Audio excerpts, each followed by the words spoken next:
The game of football means to me, it's kind of like a heartbeat for me.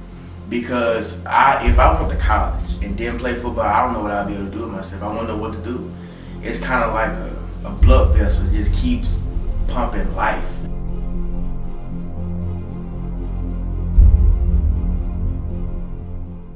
Well, in my life growing up, I grew up in a very religious home. I had two great parents, my dad and my mom and my sister. I was always the youngest. I'm the youngest of the family. I always played a lot. And I think really leading up in football, I was just always rough. So I guess it just tried to throw me in a sport where I can use some of that. But I grew up in a loving home, a very religious home, knowing that Jesus is the base for everything that we do. And I actually thank God for that, because later on in my life, I used that as an anchor for everything that I did. And I'm happy that if they didn't give me that kind of mindset, that what I got in Jesus, I'm nothing. I don't even think I would have been doing half the stuff I'm doing, or even sitting here right now.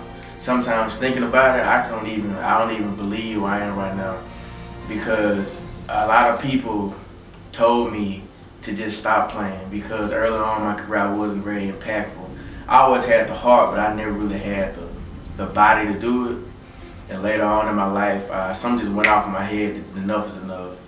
And I lost almost 100 pounds. And I was just saying that anything I need to do to just stop all the naysayers, I was gonna do it. And my dad always told me, he was like, because I always used to come on and be like, if I was just 6 feet, Dad, if I was just 6 feet, he wanted to worry about paying for college, Dad, I had it.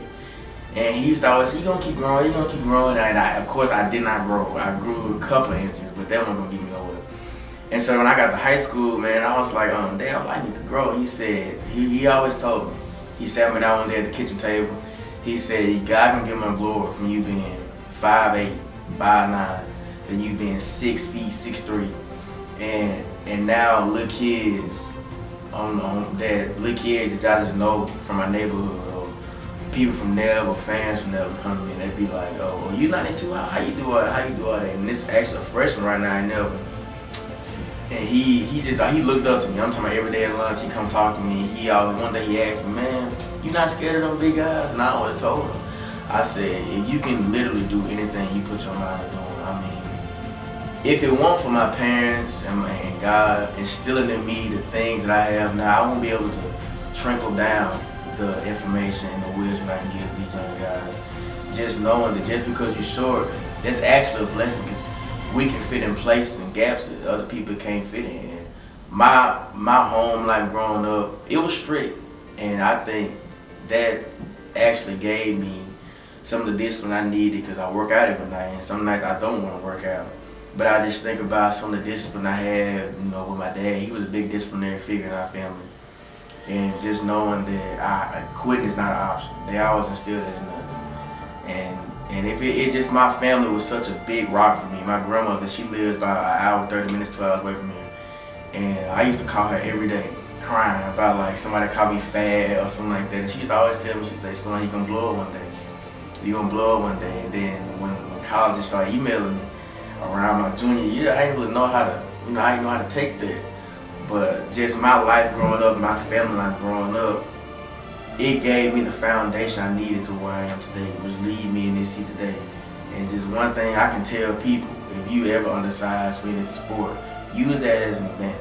Don't see that as a downfall, because it really is truly a blessing in disguise. I first started playing football, I believe when I was 6, 7. I got a neighbor, his name is Brother Cyrus Bishop. And I went over there, and he had a basketball game. It was football game, Madden 05. And I didn't know what Madden was. I didn't even know how to play the PlayStation. It was on PlayStation 2 or 1. And I accidentally picked up a fumble on the game, and I ran it back. And I was like, I gotta do that. I said, I gotta do that in real life. Not knowing I was too chunky to run back then, but the sky was the limit back then. And I ran home, and I remember at school everybody was passing out forms for flag football. And so I said, okay, I get the tackle, So I took it home to my mama, and she said, well, you are rough, because I could never play basketball with the neighbors, because I was too rough. And they finally put me out there. And my first play, I made me a tackle. But of course, I got a flag. But I started playing when I was around 6 or 7. I think that's when I just fell in love. I fell in love with the process. I fell in love with having a family and brothers, because I didn't have a brother. I fell in love with just knowing that I got people behind me that's willing to rally me anywhere. the game of football, it helps you grow in so many areas. As a man, it helps you not to quit, stay persistent. As a student, because it motivates you to do good, because if you really love it, you're going to do what you got to do to stay on that team. It helps you grow spiritually, because it's many days when you want to give up. And no matter how talented you are, you can't get nowhere with that guy. So the game of football means to me, it's kind of like a heartbeat for me. Because if I went to college and didn't play football, I don't know what I'd be able to do with myself. I wouldn't know what to do. It's kind of like a blood vessel that just keeps pumping life into me, because every day it gives me something new to look forward to. You know, just playing football is just the highlight of my day. Practice is the highlight of my day. The game of football is just, it's a light in a dark place. I can have the worst day at school, but I can just go to football and I have somewhere to channel all that anger, all that doubt. And so football is just a gateway. It's saying, okay, so they told you what you can't do, show them what you can do. So football was just an avenue to success for me. And I would forever be grateful to Coach McCarty and the coaching staff in Neville High School for really labeling me as one of those players on that team that is a go-to guy. And that's something that I never even dreamed of. I just wanted to be on the Neville High School football team. And to be where I am today is unbelievable. I just want my legacy to be, if anyone get the jersey 92, I want them to be like, I don't even know if I'm up to this challenge. I want them to feel that I gotta play real hard, real fast, play real physical. I want them to be felt as if they have to play to a certain standard. I want them to be better than I was. I want my legacy to just be that when you bring up my name, Zach Walker, you just have great memories of playmakers. You have memories of a leader.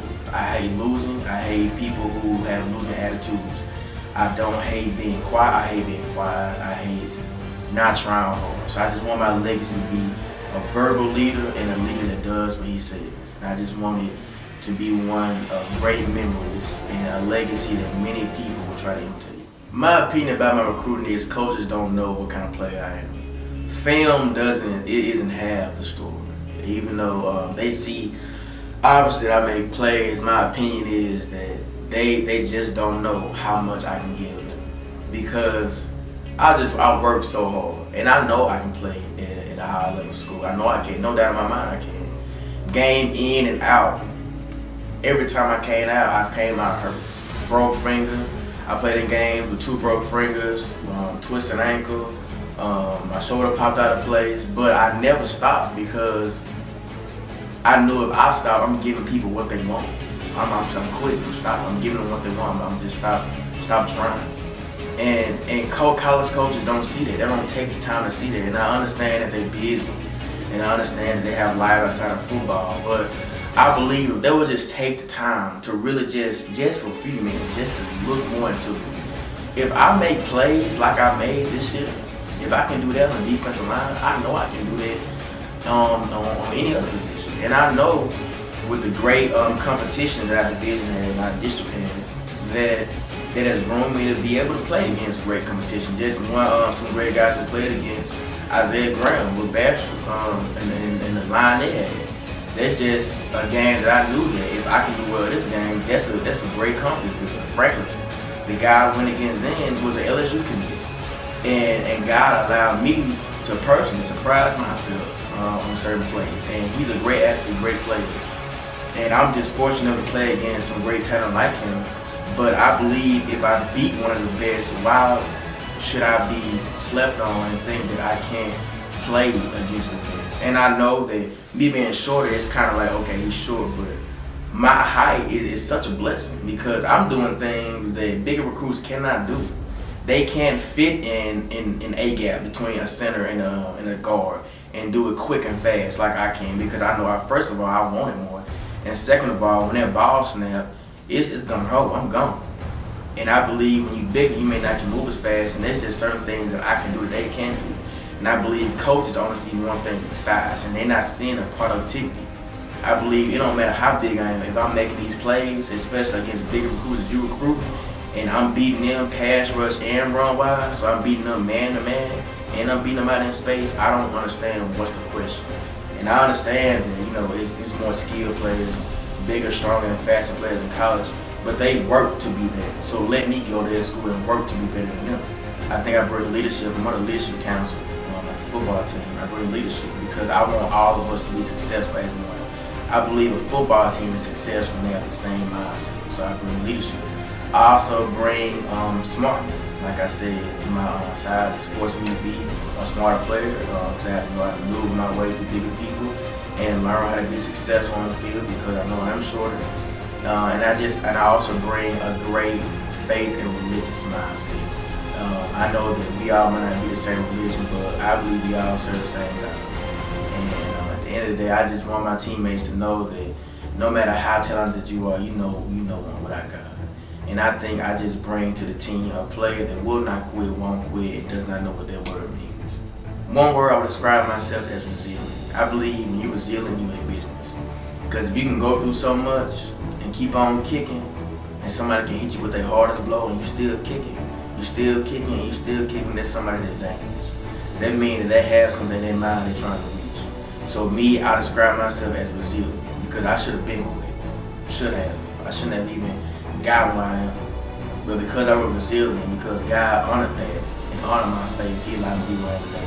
So resilience is one thing that describes me.